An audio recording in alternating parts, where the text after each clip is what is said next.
Hello friends, இன்றைக்கி நம்ம வீடியோவில் பன்னீர் கிரேவி நல்லா க்ரீமியாக எப்படி செய்யணும்னு பார்க்கலாம். இது சப்பாத்தி, பூரி, தோசை கூட சூப்பரான காம்பினேஷன். வாங்க இப்போ நம்ம வீடியோக்குள்ளே போய் எப்படி செய்யணும்னு பார்க்கலாம்.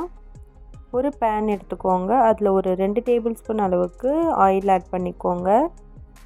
எண்ணெய் நல்லா சூடாகி வந்ததும் 2 பெரிய சைஸ் வெங்காயம் நல்லா சாப் பண்ணி இந்த மாதிரி ஆட் பண்ணிக்கோங்க. அது கூடவே 2 தக்காளியும் இதே மாதிரி ஆட் பண்ணிக்கோங்க. லவங்கம், பட்டை, ஏலக்காய் 2 ஆட் பண்ணிக்கோங்க. 1 டேபிள் ஸ்பூன் அளவுக்கு இஞ்சி பூண்டு பேஸ்ட், 1/2 டீஸ்பூன் அளவுக்கு மஞ்சள் தூள், 1 டீஸ்பூன் அளவுக்கு Kashmiri red chilli, 2 table spoon அளவுக்கு தனியாத்தூள், 1 டீஸ்பூன் அளவுக்கு சீரகத்தூள், தேவையான அளவு உப்பு ஆட் பண்ணிவிட்டு நல்லா மிக்ஸ் பண்ணிக்கோங்க.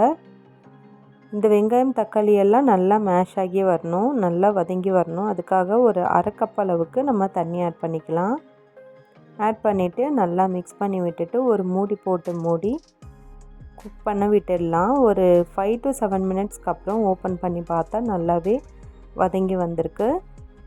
இருக்கட்டும், இது நல்லா ஆற விட்டு நம்ம ஃபைன் பேஸ்ட்டாக அரைச்சி எடுத்து வச்சுக்கலாம்.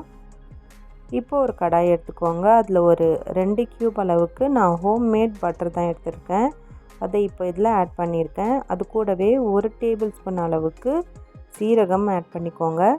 அது நல்லா பொரிஞ்சு வந்ததும் நல்லா கலருக்காக 1 டேபிள் ஸ்பூன் அளவுக்கு காஷ்மீரி ரெட் சில்லி நான் அகைன் ஆட் பண்ணியிருக்கேன். அது கூடவே நம்ம அரைச்சி வச்ச தக்காளி வெங்காயம் பேஸ்ட் இருக்குது இல்லையா, அது இதில் ஆட் பண்ணிக்கோங்க. நமக்கு தேவையான அளவுக்கு தண்ணி ஆட் பண்ணிக்கலாம்.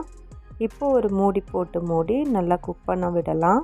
ஒரு 10 மினிட்ஸ் வரைக்கும் ஒரு மீடியம் ஃப்ளேம்லேயே வச்சு குக் பண்ணி எடுத்துக்கோங்க. இந்த ஸ்டேஜில் நம்ம கட் பண்ணி வச்சுருக்கிற பன்னீர் க்யூப்ஸை இதில் ஆட் பண்ணிக்கலாம். பன்னீர் ஆட் பண்ணதுக்கப்புறமா அதிகமாக குக் பண்ண விடக்கூடாது. இந்த மாதிரி லைட்டாக மிக்ஸ் பண்ணி விட்டுக்கோங்க. இது கூடவே கசூரி மேத்தி நம்ம ஆட் பண்ணிக்கலாம். 1 டீஸ்பூன் அளவுக்கு கசூரி மேத்தி ஆட் பண்ணிக்கோங்க. அது கூடவே ஃப்ரெஷ் க்ரீம் ஆட் பண்ணிக்கோங்க. 1 டேபிள் ஸ்பூன் அளவுக்கு ஃப்ரெஷ் க்ரீம் ஆட் பண்ணிக்கோங்க. இது கூட நான் ஹோம்மேட் ஃப்ரெஷ் க்ரீம் தான் ஆட் பண்ணியிருக்கேன். ஒன்றுமே இல்லை, பால் அடை தான் எடுத்து நல்லா பீட் பண்ணி இதில் ஆட் பண்ணியிருக்கேன். அது சேர்த்துட்டு நல்லா மிக்ஸ் பண்ணி விட்டுக்கோங்க. இப்போது ஒரு மூடி போட்டு மூடி ஒரு 5 மினிட்ஸ் வரைக்கும் லோ ஃப்ளேம்லேயே வச்சு குக் பண்ணி எடுத்தால் சூப்பர் அண்ட் டேஸ்டியான பன்னீர் கிரேவி நம்மளுக்கு ரெடி ஆகிடுச்சு. இந்த வீடியோ உங்களுக்கு பிடிச்சிருந்தால் மறக்காமல் ஒரு லைக் பண்ணிவிட்டு உங்களோட ஃப்ரெண்ட்ஸ் அண்ட் ஃபேமிலி கூட ஷேர் பண்ணிக்கோங்க. நீங்கள் இன்னும் என்னை இன்ஸ்டாகிராமில் ஃபாலோ பண்ணலன்னா மறக்காமல் ஃபாலோ பண்ணிக்கோங்க. தேங்க்யூ.